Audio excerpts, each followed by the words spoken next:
Halo semua, kami dari kelompok Podcast 31 akan mempersembahkan produk yang berjudul Menunjang Produktivitas di Era Globalisasi. Nah, sebelum itu kita harus kenalan dulu dong. Perkenalkan, namaku Tiffany Elsa Sugianto dari kelas 12 MIPA 1. Di sini aku ditemani sama teman-temanku, yaitu Juwana Gracia Putri Nugroho dari kelas 12 MIPA 2 Presenti 11. Dan saya Alberto Faskanubra dari kelas 12 IPA 1. Saya Elizabeth Picalia Kusuma dari kelas IPA 3 absen 11. Nggak kerasa ya, sekarang COVID tuh udah mulai agak reda. Semuanya sudah kembali ke awal lagi.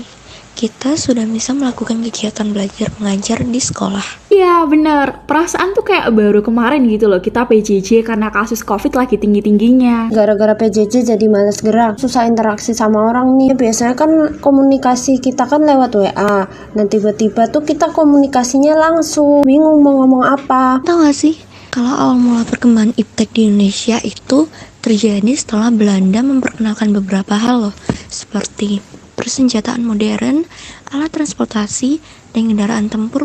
Nah, pada abad ke-20, iptek masih berdasarkan kebutuhan sehari-hari. 1962, televisi diperkenalkan. 1990-an, telepon seluler cuma bisa ngirim pesan doang.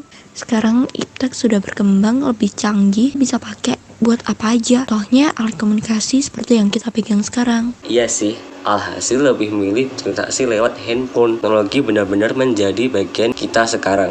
Tapi teknologi sekarang juga membuat munculnya budaya malas gerak, membuat penggunanya merasa kecanduan tanpa memperhatikan waktu dan kesehatan. Ada dampaknya nggak sih itu? Ada, individualisme ini bisa saja kepentingan bangsa seperti persatuan sudah tidak digunakan lagi. Sikap konsumtif, karena melihat barang lucu saja langsung di check out.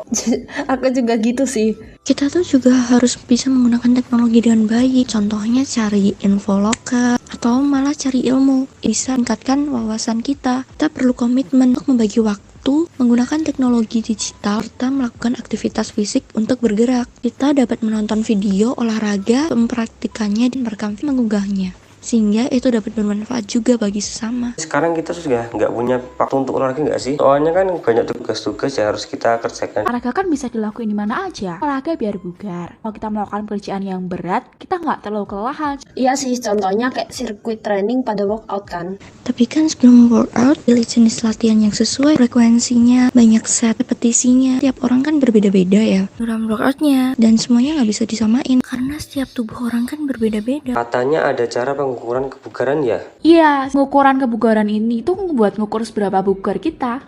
Seperti sit up, loncat tegak, lari jarak menengah, dan lain-lain. Terus berarti ada contohnya dong workout buat melatih kebugaran. Contoh workoutnya gini teman-teman. Misalnya kita latihan jumping jack sebanyak 20 detik. Nah jumping jack ini seperti yang kita tahu kan dapat melatih kecepatan, kelincahan, dan daya otot. Tapi bukan cuma itu, kita juga butuh melatih kekuatan sama daya otot juga kan. Nah kita bisa squat jump. Terus setelah squat jump selama 20 detik, kita bisa naik turun tangga untuk melatih kekuatan sama daya ledak otot. Nanti kita bisa plank 15 detik untuk melatih kekuatan otot lengan. Terus untuk melatih keseimbangan, kita bisa berdiri dengan satu kaki. Nah satu kakinya itu 20 detik per kakinya. Tapi olahraga yang kayak gini nih bisa mempengaruhi pertumbuhan kita nggak sih? Setauku sih olahraga juga bisa mempengaruhi pertumbuhan, juga perkembangan. Memang tinggi itu masuk mana sih? Emangnya perkembangan sama pertumbuhan itu beda ya? Beda dong Grace, pertumbuhan itu bisa dihitung, contohnya tinggi badan, terus berat badan juga. Tapi kalau perkembangan itu enggak, soalnya itu sebagai proses kita menuju dewasa, kayak pola pikir sama pubertas. Nah, terus kalau dari segi perkembangan dan pertumbuhan manfaat olahraga apa toh? Kalau kita tinjau dari perkembangan yaitu sisi psikologi. Nah olahraga ini bisa meningkatkan hormon endorfin dan serotonin loh. Hormon endorfin itu adalah hormon penghilang rasa sakit. Dan hormon serotonin itu adalah hormon yang mempengaruhi suasana hati.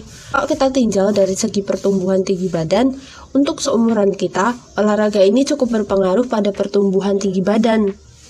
Nah, kalau olahraga yang sesuai takaran, nanti bisa merangsang tubuh untuk mengaktifkan hormon pertumbuhan manusia atau HGH, atau Human Growth Hormone, sehingga bisa bertambah tinggi deh. Terus rata-rata seusia kita ini berapa ya? Kalau itu sih aku kurang tahu ya. Cuman pas kemarin survei kecil-kecilan di kelas 12, terutama yang ngambil podcast, dapat segini tingginya. Nah ini tuh udah dihitung min, median, sama modusnya. Ternyata lumayan tinggi-tinggi ya. Berarti kalau tambah olahraga, laki kita bisa lebih tinggi ya? Bisa jadi sih. Mau tanya lagi, kan katanya olahraga harus sesuai porsi. Iya, olahraga tuh harus sesuai porsi sama ukuran tubuh kita.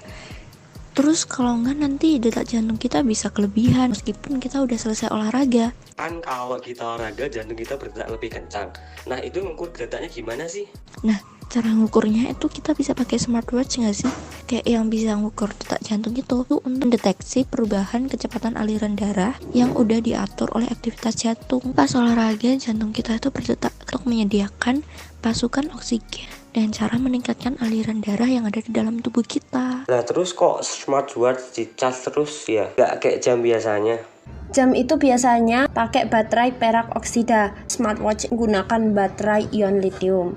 Nah, dua baterai tersebut itu gunain prinsip sel volta. Baterai lithium itu kan arusnya searah dan alirannya tidak berubah dari kutub positif ke negatif. Itu akan menghasilkan listrik pada fase pengisian dan fase pemakaian. Bagaimana itu cara kerja sel volta di ion lithium? Sebenarnya pada dasarnya, sel volta ini adalah sel yang menghasilkan energi listrik karena adanya redoks spontan. Dengan kata lain, sel volta ini akan mengubah energi kimia jadi energi listrik.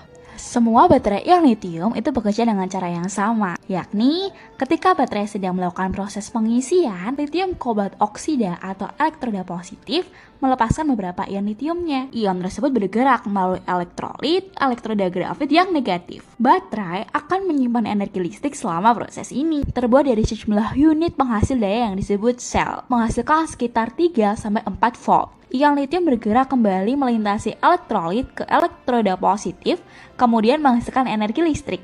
Elektron mengalir berlawanan arah dengan ion-ion di sekitar sirkuit luar. Elektron tidak mengalir melalui elektrolit. Elektrolit efektif sebagai penghalang isolasi selama mengikat elektron. Oh, terus ada lagi nggak peranan sel volta? Ada acu untuk aki mobil, ada baterai alkalin untuk senter dan radio, ada baterai perak oksida untuk timbangan dan stopwatch. Baterai ini dapat dijadikan sebagai sumber energi alternatif kendaraan bermotor dan benda elektronik lainnya loh. Bagaimana itu? Mobil listrik menggunakan baterai sekunder yaitu Li-ion dan NiMH yang dapat diisi ulang setelah habis dipakai. Baterai terdiri dari beberapa sel volta. Tiap sel terdiri dari 2 sel setengah yang terhubung melalui elektrolit konduktif yang berisi anion dan kation. Saat baterai digunakan, dengan menghubungkan beban pada terminal baterai, elektron akan mengalir dari negatif ke positif. Saat reaksi berlangsung, ada separator di antara anoda dan katoda yaitu separator agar elektrolit tidak bercampur. Dengan menggunakan mobil listrik, kita turut mengatasi krisis BBM dan pencemaran udara loh, karena mobil listrik tidak menghasilkan gas CO. Wow, ternyata mobil listrik keren juga ya. Iya dong, teknologi kalau dipakai dengan baik bisa keren kayak gitu juga. BTW, nggak kerasa ya kita ngobrolnya udah cukup lama nih. Sampai di sini dulu ya. Kami mohon maaf apabila ada kesalahan kata. Sekian podcast dari kami. Terima kasih sudah mendengarkan dari awal sampai akhir. Sampai bertemu lagi di produk selanjutnya. Dadah!